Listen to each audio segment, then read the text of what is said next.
श्री बद्री विशालाय नमो नमः।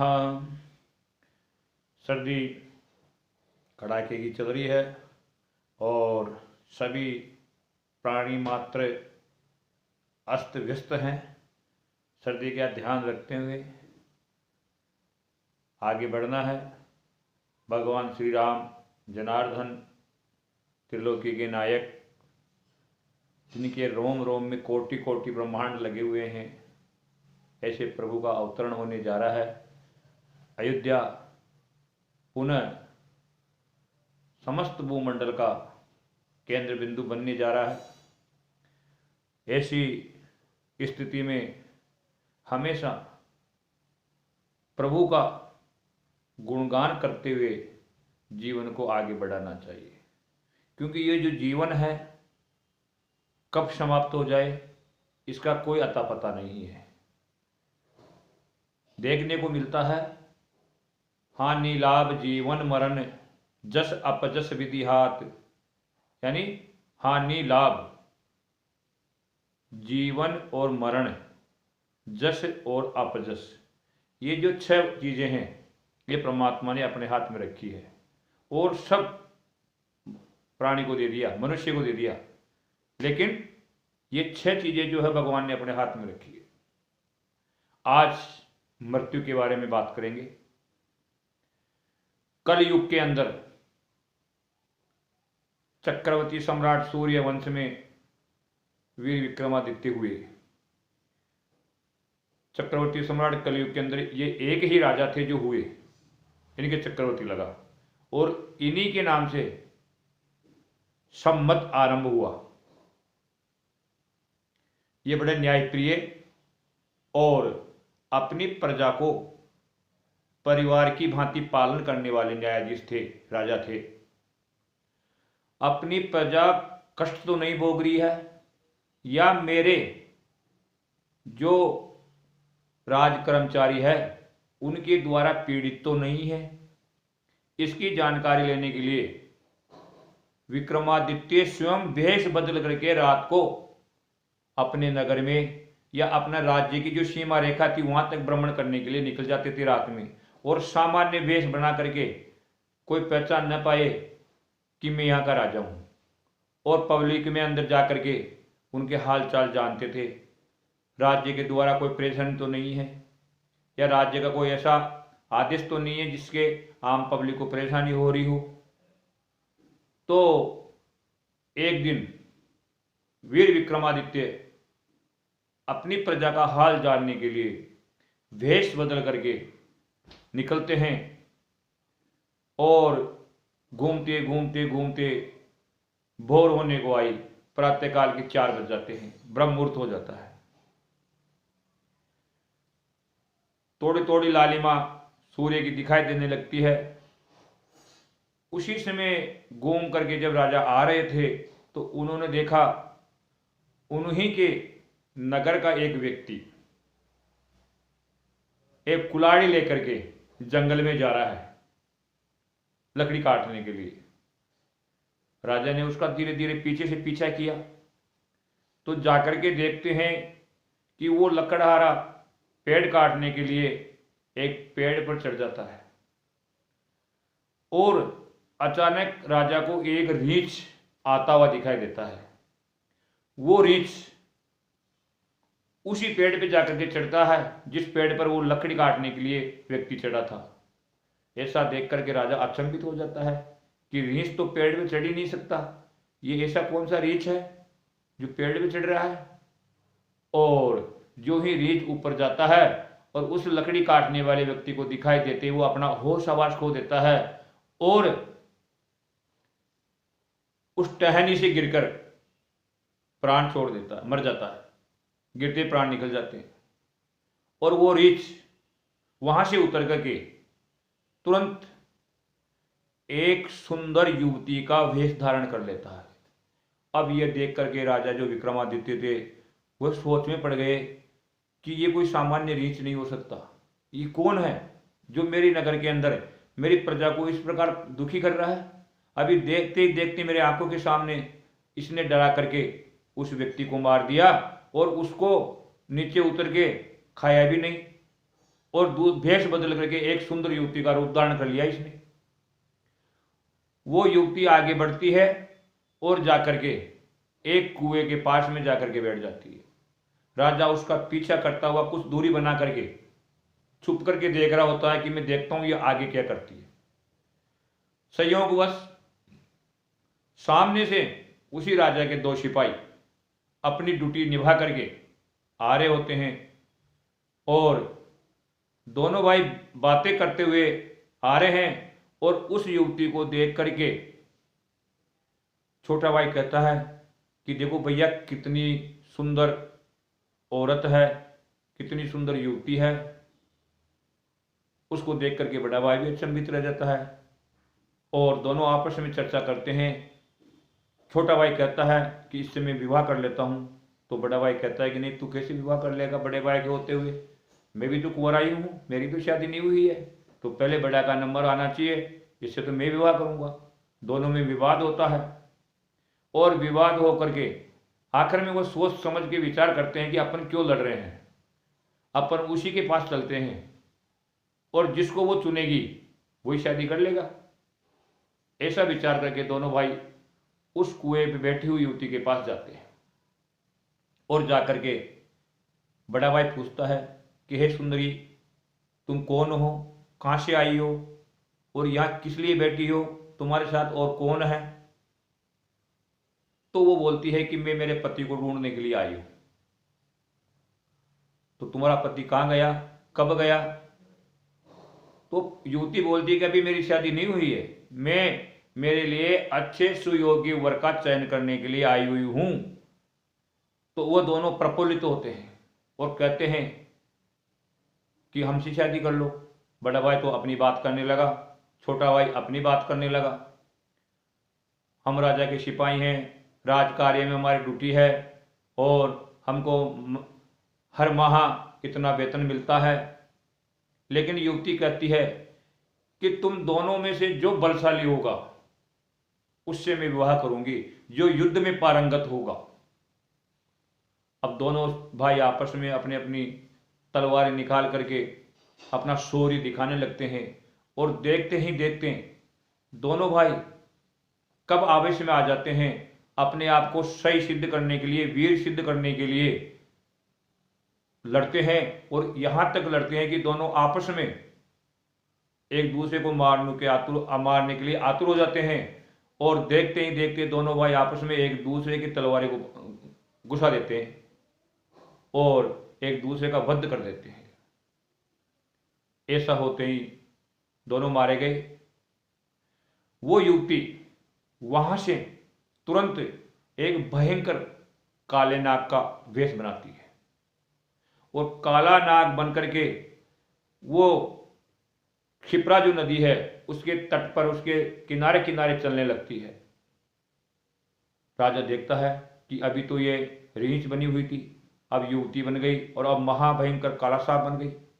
उस सांप का पीछा करता करता करता राजा जाता है तो आगे जाकर के वो जो सर्प था वो पुलिया पर जाकर उस नदी में कूद जाता है और पास में ही एक नाव यात्रियों से भरी हुई नदी पार कर रही थी।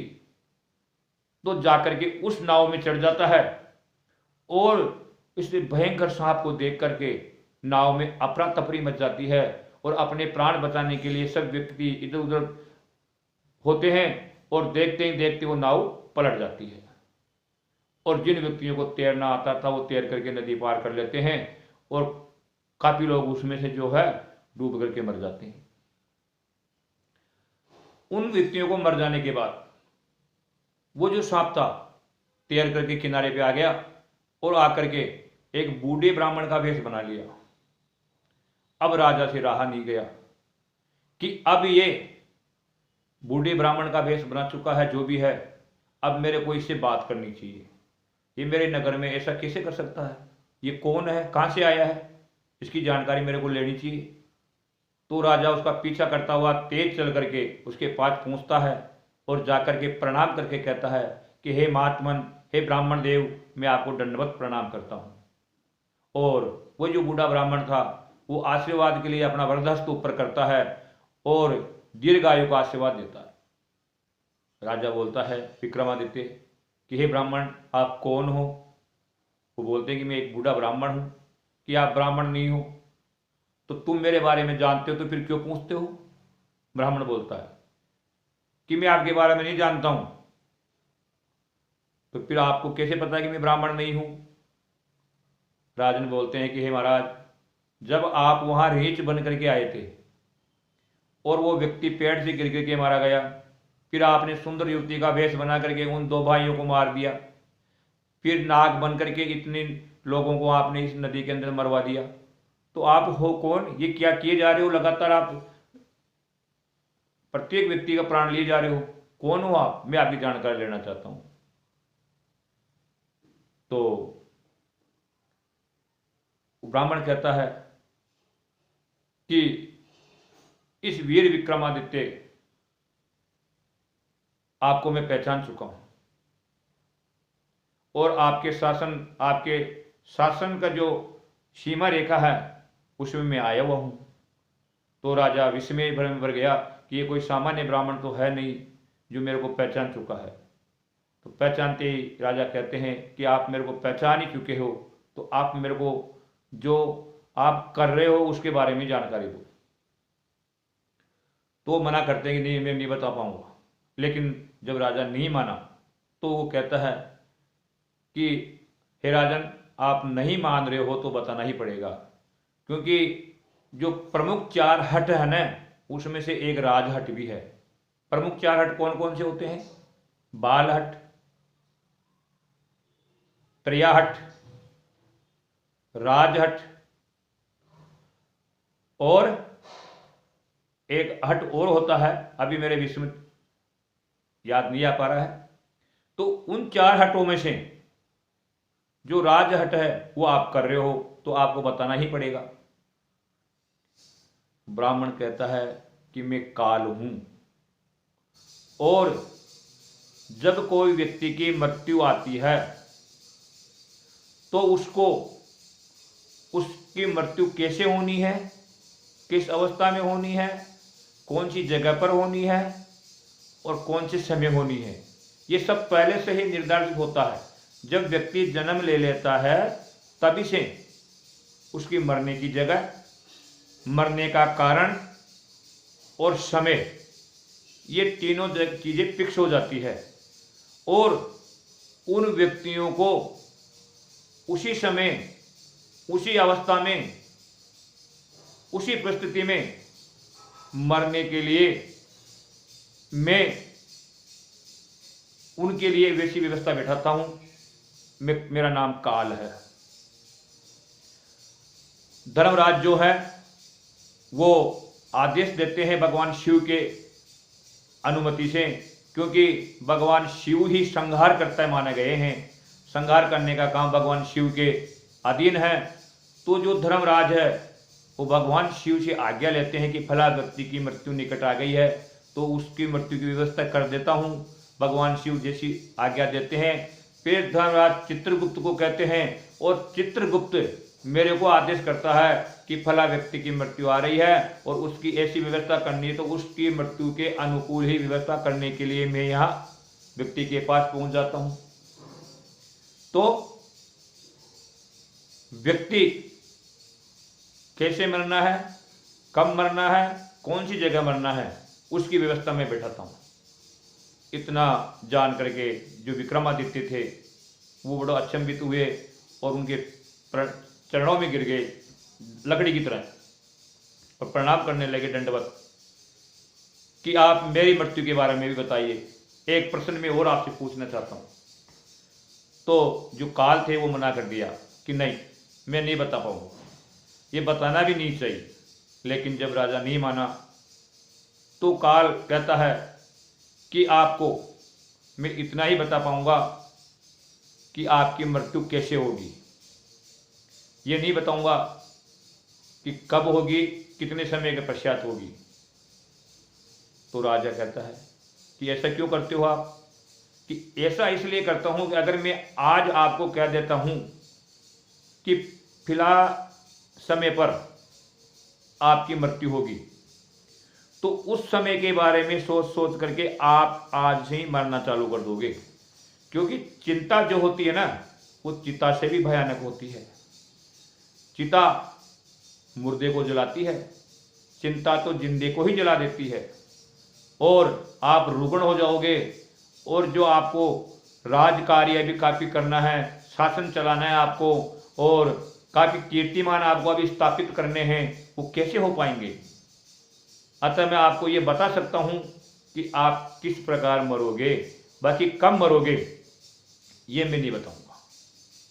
काल ने विक्रमादित्य को बताया कि राजमहल के अंदर ही आप सीढ़ियों से फिसल करके गिरोगे, और उस मरने का कारण वही आपका बनेगा। और आपने क्या देखते हैं, तो आज वैसा ही देखने को मिलता है। तो प्रत्येक व्यक्ति की, जैसे विक्रमादित्य को बताया गया कि मृत्यु फिक्स है, लेकिन काल ने समय नहीं बताया कितने समय पश्चात मरेगा। इसी प्रकार प्रत्येक व्यक्ति को ये सोचना चाहिए कि कब मृत्यु मेरे को पकड़ ले। ऐसा सोच करके शास्त्र भी कहता है कि मृत्यु के द्वारा मेरे केस पकड़ लिए गए हैं, और कब मेरे को लेके चले जाए, ऐसा जान करके धार्मिक अनुष्ठान करने चाहिए, जन कल्याण का काम करना चाहिए, किसी को सताना नहीं चाहिए, किसी को दुख नहीं देना चाहिए, और भगवान नाम का स्मरण हमेशा करते रहना चाहिए। और मैं अजर अमर हूँ, कभी मरने वाला नहीं हूँ, ऐसा सोच करके अर्थोपार्जन करना चाहिए। अर्थोपार्जन के द्वारा तीर्थ यात्राएं करनी चाहिए, सामाजिक सेवा करनी चाहिए, बंधु बांधवों की प्राणी की सेवा करनी चाहिए। तो मृत्यु के बारे में आज अपन ने चर्चा की। कब किस व्यक्ति की मृत्यु आ जाए ये कोई पता नहीं है, तो उस मृत्यु को सुमृत्यु बनाने के लिए, परम पद प्राप्त करने के लिए कभी भी किसी भी अवस्था में प्राणी मात्र का अहित नहीं करना चाहिए। हमेशा आप किसी का हित भी नहीं कर पाते हो, तो कम से कम अहित तो मत करो। जय राधे गोविंद, जय श्री कृष्णा, जय बद्री विशाल।